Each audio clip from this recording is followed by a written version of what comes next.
건강과 행복에 대한 색다른 시선, 한 번쯤 되짚어 봐야 할 건강과 행복 이슈. 환자혁명의 저자 조한경 원장과 함께합니다. 닥터조의 행복 이슈.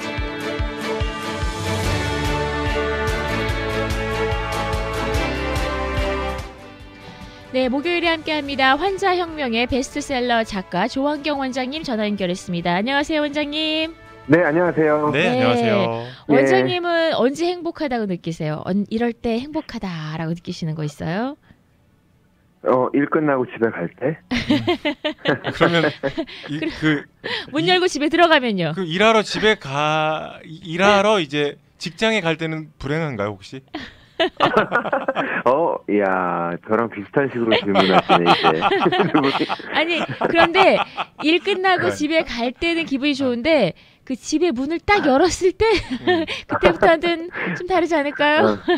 내 생각이 틀렸구나, 이렇게 깨닫는다고요? 그렇죠. 저는 문 닫고 딱 나올 때 제일 행복한데. 그것도 말 되네요. 네. 자, 우리 원장님 오늘 해주실 얘기가, 강자의 강하고 약자의 약한 자의 함정. 네, 맞습니다. 강자의 강하고 약자의 약한 자의 강자의 강하고 함정. 약한 자한테는 약하게 대하는 사람 있잖아요. 네. 그러니까 부드럽게 대하는 사람이죠. 네. 이게 좋은 사람의 대명사처럼 들리잖아요. 네. 왜냐면 거꾸로 강자한테는 비굴하고 약자한테 강하게 하는 사람이 나쁜 사람이라고 우리가 생각을 하니까. 네. 약간 그런 인식이 있잖아요. 그렇죠? 있죠. 그렇죠. 있어요. 예. 근데 그게 항상 옳지만은 않더라는 거예요. 그러니까 세상의 모든 것들이 다 뭐 양면성이 있어서 그렇겠지만, 네. 강자한테 강하고 약한 자한테 약한 자한테만 부드럽고, 나는 그런 사람이야라고 하는 사람치고라기보다 그게 절대로 좋은 감정만은 아니다. 언뜻 보기에는 좋아 보이지만. 네. 왜냐면요, 이 강자가 뭐냐는 거죠. 이 강자의 기준이 명확하냐는 거예요. 네. 보통 이런 얘기가 나올 때는 그 직급이나 돈이나 아니면 나이라도 하다못해 힘 뭐 이런 게 나보다 더 많은 사람 우리가 강자로 놓고 얘기하는 거잖아요. 네. 그렇죠. 네. 예. 근데 그 심리에는 부정적인 측면이 있다는 거예요. 그러니까 좋게 말하면은 긍정적으로 표현을 하자면은 평등 의식이 있는 건데 그 바꿔 말하면은 억울한 감정이 있는 거거든요. 그렇죠. 예. 억눌림, 약간 피해 의식. 그렇죠. 네. 아무튼 부정적인 감정. 그래서 이게 약자한테 잘해주는 거는 중요하지가 않아요. 왜냐하면 그건 당연한 거니까. 네. 그렇죠. 그거를 뭐 대단한 거나 한양 거론하는 것 자체가 웃기다는 거예요. 네네. 공치사가 되는 거죠. 네. 강자한테 이제 혹은 강자라고 느껴지는 그 사람한테 하는 태도. 네. 이게 뭐 비굴하지만 않으면 되고 예의를 지키고 네. 그러면 존경하지 않을 이유가 없거든요. 네. 그리고 그 사람이 진짜 강자인지 아닌지도 모르는 거고 나만의 판단일 수도 있는 거고. 네. 근데 이 감정이 이게 나쁘게 발현이 되면 이런 말을 많이 사용하는 사람이 신창원 같은 탈옥수 있잖아요. 네. 예. 신창원. 네, 그렇죠. 같은 사람들이 범죄자들이 많이 쓰는 표현이기도 하다는 거예요. 나쁘게 발현이 되면은 이 억울한 감정이 나쁘게 발현되면은 범죄자가 되는 거예요. 좋게 발현이 되면은 이국종 교수님 아시죠? 네네네. 네, 그런 게 발현이 되는 거. 왜냐면 둘 다 똑같이 불우한 환경을 겪었대요. 신창원 교수님이나 신창원 교수님이 아니라 이국종 교수님이나 신창원 씨나 네. 예. 그러니까 둘 다 불우한 환경 속에서 억울함을 느꼈다 그래요. 그리고 서글픈 감정을 느꼈대요. 네. 이국종 교수님이 인터뷰한 내용인데, 네. 그 이국종 교수 아버님이 6.25 전쟁에서 한쪽 눈을 잃고, 네. 팔다리를 다쳐가지고 장애 2급 국가 유공자였대요. 네. 근데 이제 아버지는, 그 이국종 교수님은 별로 그렇게 반갑지 않게 좋은 이름이 아니었대요. 왜냐면 병신의 아들이라는 놀리는 친구들이 있었다는 거예요.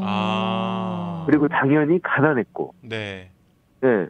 아버지는 아들한테 미안하다는 마음을 표현하고 싶을 때마다 술을 마시면서 막 그랬대요. 미안하다. 그 애한테 그게 와닿지 않을 거 아니에요. 그렇죠. 네. 예. 그래서 이국종 교수가 중학교 때 축농증을 되게 심하게 앓아서 치료를 받으려고 병원을 갔는데 그 국가유공자 의료복지 카드를 이렇게 내미니까 간호사들이 반응이 되게 싸늘했다는 거예요. 아하. 그리고 심지어 다른 병원에 우리는 안 받아요. 이거 있잖아요. 네. 예. 그러니까 문전박대 당한 거죠. 네. 그래서 이런 일들을 겪으면서 이 사회가 장애인이랑 가족들한테 얼마나 냉랭한지, 얼마나 비정한 곳인지 이런 거를 느꼈다는 거예요. 그런데 이분이 병원을 찾아서 전전긍긍하다가 되게 이게 자기의 삶을 바꿔주는 의사를 만나게 된 거예요. 네. 그러니까 외과 의사를 만났는데 이분 이름이 이학산이래. 이학산. 네. 근데 의료복지 카드를 보고 이 의사 선생님이 어린 이국종 교수님한테 이랬대요. 아버지가 너는 자랑스럽겠구나. 네. 그리고 진료비도 받지 않고 치료해줬다는 거예요. 네, 그리고 열심히 공부해서 꼭 훌륭한 사람이 되라. 네. 그 한마디가 이 사람을 이제 이국종 교수를 삶을 결정을 한 거죠. 결정짓게 한 거죠. 네. 그래서 의사가 돼서 가난한 사람들 돕자, 아픈 사람을 위해서 봉사하며 살자. 네. 예, 이렇게 된 거예요. 자, 근데 이 똑같은 경험을 하고도 세상에 대한 분노만 키울 수도 있다는 거잖아요. 네. 그러니까 신창원 같은 경우는 어릴 때 어머니가 일찍 돌아가시고 아빠 밑에서 혼자 컸대요. 예. 근데 모성애를 느끼지 못하면서 이제 컸는데 아버지도 근데 엄청 엄해가지고 신창원이 15살 때 물건을 훔치다가 걸렸는데 아빠가 경찰서에 끌고 갔대요. 예. 이거 고쳐야 된다고. 네. 버르장머리를 고쳐야 된다고. 네네. 근데 그때 이제 그래서 소년원에 들어갔고 그다음에 소년원에서 꼬리표가 이제 달려가지고 세상에 적응을 못한 거죠. 네. 그리고 학교에서도 옛날에 학교에서 돈 내야 되잖아요. 그 무슨 돈이죠? 육성회비. 육성회비인가요? 등록금인가요? 뭐 그런 거 다 내야 되는데 그런 거 돈을 못 내니까. 그렇죠. 네네. 학교 선생님한테도 욕을 먹었다는 거예요. 네, 그리고 이제 신창원은 그런 것들 경험을 갖다가 자신의 변명으로 사용을 하는 거죠, 결국은. 네. 하지만 신창원, 표창원 이름이 비슷한데 지금 국회의원이고 범죄 프로파일러 그분도 또 신창원이랑 똑같은 비슷한 성격이었어요. 그래요? 성격도 비슷한데 환경도 비슷했대요. 그래요? 부모님도 많이 싸우고. 근데 둘이 또 차이점은 표창원 그 의원이 직접 하는 말은 자기랑 한 가지 차이가 있었다 그러면 자기는 사고를 치더라도 주변 어른의 용서와 관심 그리고 따뜻한 사랑이 늘 있었다는 거예요. 근데 거기에 비해서 다른 범죄자들 연쇄살인마는 그 부분이 결핍된다는 거죠. 다 전부 근데 극단적인 예예요. 지금 이거는 그렇죠?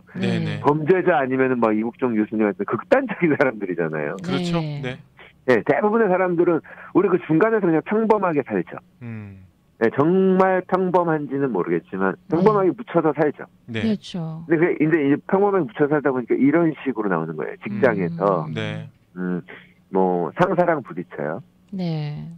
아니면 직장 내 부당한 것을 바로잡기 위해서 부딪히면 좋아요. 근데 그런 경우는 드물고 대부분 감정적인 대립이 대부분이에요. 그렇죠. 그렇게 중요하잖아요. 부부 싸움 대부분도 그냥 감정 싸움이지.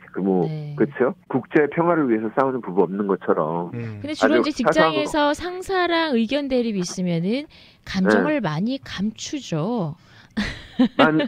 그렇죠. 감추거나 아니면은 그게 대립이 될 정도로 간다고 하더라도 그게 감정의 문제지 회사의 뭐 무슨 시스템을 오히려 그게 대립이 되지 않죠. 뭔가를 같이 해서 힘을 같이 합쳐서 열심히 으쌰으쌰할 경우가 생기죠. 근데 이 두 분 지금 오늘 말씀에 제가 이제 처음 딱 들었을 때 생각이 든 게 뭐냐면 강자에게 약한 경우가 어떤 경우일까를 잠깐 생각해봤어요. 근데 지금 말씀하신 것처럼 그러니까 나에게 이득이 되는 경우에 강자한테 약해요.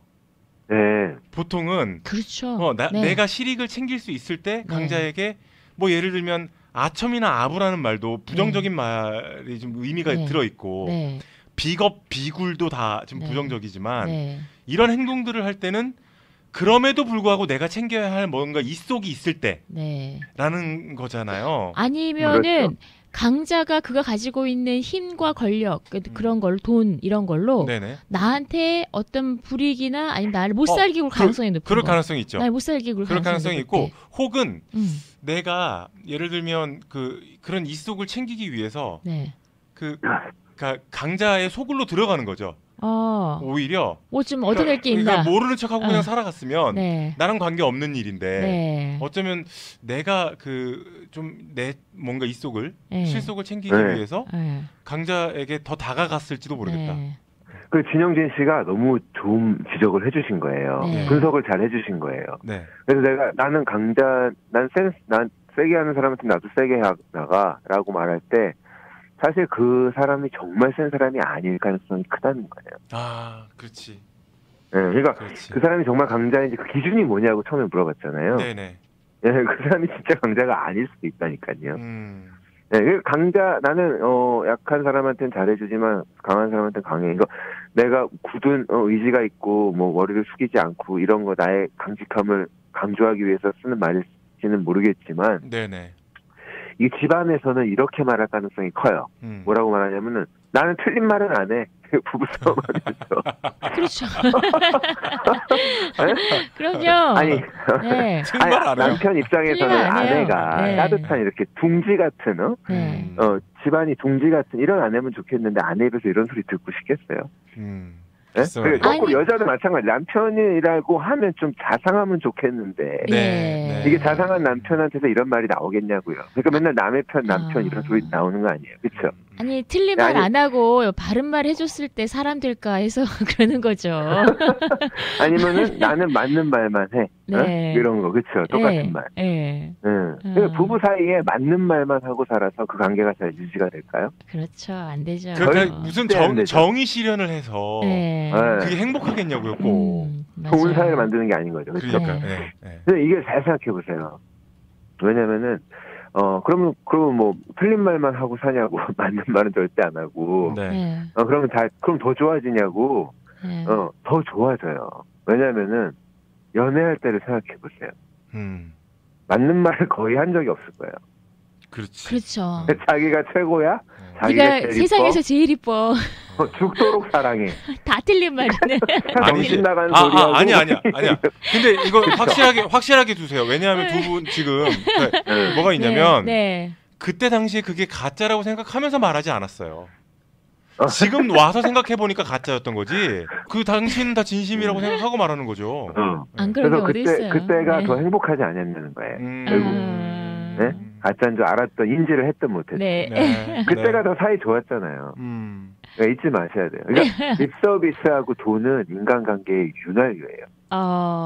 이거를 너무 잘 이용하는 사람들이 입에 붙인 말만 하고 그 돈을 뇌물로 쓰니까는 이게 세상을 어지럽혀서 그런 거지. 네. 근데 원래 그러니까 윤활유를 적당히 쳐야 되는 건데. 그렇죠. 들이부으면은 기계가 망가지는 건데, 세상이 망가지는 건데. 뭐 립서비스, 돈, 뭐 이거. 네, 맞아요. 물량으로만 공세하면 인간관계 윤활유가 아니라 재앙이 될 수 있습니다. 하지만 그거 자체가 윤활유라는 거예요. 주변에서 보면, 근데 이제 그런 사회생활을 굉장히 잘하시는 분들이 있어요. 나는 못하는데. 아니 나는 그렇게 그 막말로 알랑방구 껴가면서 난 못하는데. 쟤는 잘해. 걔는 너무 잘하는 거예요. 이쁨도 받아. 이쁨도 받아. 승진도 막 팍팍하고 잘 모르지만 보너스 나보다 더 받은 것 같고. 근데 나는 그렇게는 못 살아. 왜냐면 난 정의로운 사람이라. 얼굴이 얇아. 뭐가 맞냐 이거죠. 그런데요, 그 상사나 강자 입장에서도요, 이게 아분 거 알면서도 해주면 좋대요. 좋대요. 알아도 그죠? 네. 왜 대한민국 국회의원들이 존경하는 의원님, 존경하는 위원님 그래서 존경하지도 않으면서 맨날 존경한대라고 하면서도 그럼 그 다음부터 존경한다는 말을 빼고 의원님 그러면 기분 나빠한다는 거예요. 그러니까 그러니까 아부의 철학이 거기에 있는 거예요. 그 사람이 아부인지 알지언정 그 사람을 기분 좋게 해준다는 거예요. 그리고 남녀 관계는 안 그러겠냐고요. 그렇죠. 남녀 관계. 내일 발렌타인데이라서 제가 얘기를 했습니다. 아니 내가 세상에서 제일 예쁘지 않다는 걸 알아요. 그래도 남자친구가 네가 세상에서 제일 예뻐라고 해주면 기분이 좋잖아요. 네. 그러면은 그거는 필요한 윤활유가 되는 거죠. 근데 이건 뭐 그 각자 개인의 저는 제가 이제 싫은 뭔가를 해야 하는 상황이 생기잖아요. 그럼 저를 좀 바꾸려고 노력해요. 어떻게 해요? 예를 들면 하나도 아름답지 않은데 아름다우십니다라고 얘기를 할 바에는 아, 저 사람은 아름다운 거야. 저 사람은 아름다운 거야. 제가 아름다운 거라고 생각하게 해주세요, 제발. 네. 해놓고 탁 보면 아름다운 것 같기도 해. 그때 딱 아름다우십니다 하는 거예요. 그래서 나는 다른 말만 해내요. 나는 왜냐면 나는 정의로운 사람이라 거짓말 안 하는 사람이거든요. 이런 이중적인 인간. 그래서 진영준 씨가 좋은 얘기할 때 항상 표정이 안 좋았군요. 아니, 스스로가 그렇게 생각을 하고 억지로 하니까. 억지로 하는 게 아니라 네. 말이 나올 때는 왜 그런 게 있잖아요. 네. 그 순간순간 진심인 사람들 있잖아요. 네. 그 순간이 지나면 그 진심이 바뀌는 거예요. 네. 왜 그 천하의 남봉꾼들이죠. 남봉꾼들. 네. 그 막 동시에 여러 사람 막 사귀는 사람들이 본인은 정말 다 사랑했다고 믿는데요. 그 순간에는 그 앞에 있는 사람만 그렇죠. 네, 대단한 남들이 능력이죠. 보기에 남봉꾼인 거지 그 사람은 매 순간 진정한 사랑을 본인은 로맨틱한 사람이죠. 네. 그럼 마무리해 주시죠. 이게 또 산으로 가서 어떻게 마무리해야 될지 모르겠네 오늘. 강자에게 강하고 약자에게 약한 게 맞을까요? 강자에게 약하고 약자에게 강한 게 맞을까요? 네. 청취자 여러분들께 한번 생각해 보세요. 오늘 열린 결말. 열린 결말이요? 저는 왜 우리가 동종업계에서요. 같은 일을 하고 있어요. 그런데 어떤 사람이 출연을 했어요. 나하고 같은 일을 할 수 있는 거예요. 그런데 그 사람한테 친절하게 대할 때는 그 사람은 나보다 실력이 훨씬 부족하다고 생각하는 사람들한테 주로 친절하게 대한대요. 위협이 아닌 사람이. 네. 그런데 어떤 사람한테 굉장히 공격적으로 대하거나 친절하지 않게 대하는 거는 그 사람에 대한 불안감, 내 자리를 언제든지 대체할 수 있는 인물이라는 어떤 경쟁의식과 불안감 때문에 친절하지 않게 굴게 된다는 거죠. 네, 맞습니다. 네. 그리고 또 유난히 그런 생각을 많이 한다던가 그런 말을 많이 뱉는 사람들의 한 가지 특징은 특징이 아니라 한 가지 함정은 강자가 됐을 때 어떻게 변할지 모른다는 거고. 그렇죠. 그리고 또 현재 위치가 최강자가 아닌 위치라는 것만은 확실한 거죠. 본인 입으로 시인을 하고 있는 거죠. 그렇죠? 그 집단 속에서 살아남을 수밖에 없는 인간이고요. 특히 이제 우리 동양 문화권이나 한국인들이 집단주의, 심지어 한국 사람들은 더 집단주의에 더 나아가서는 관계주의라고 할 정도로 굉장히 사람들과의 관계에서 그 사람이 사회적인 역할과 이런 것들이 굉장히 중요시하잖아요. 그러다 보니까 다른 사람의 그 권력 관계를 힘을 안 쓸 수 없고 강자 앞에 비굴할 수 없는 상황들이 훨씬 많이 일어나는 거예요. 이제 이게 해결되기는 쉬운 문제는 아니지만 내가 개인적으로 좀 더 행복해지려면 이런 관계 속에서 내 실력을 키우는 게 더 중요하지 않을까. 네. 경쟁자한테 상처를 받는다거나 강자한테 비굴하게 굴는 것보다는 내 실력을 키우면서 인간적으로 좋은 관계, 아부가 아닌 정말 동등한 인간적 관계를 맺으려고 노력은 해야겠죠. 쉽지는 않지만. 맞습니다. 네, 원장님 어떻게 동의하시나요? 네, 동의합니다. 저희에게 좋은 질문을 남겨주시고 가십니다. 환자혁명의 베스트셀러 작가 조환경 원장님이었습니다. 고맙습니다. 예, 감사합니다.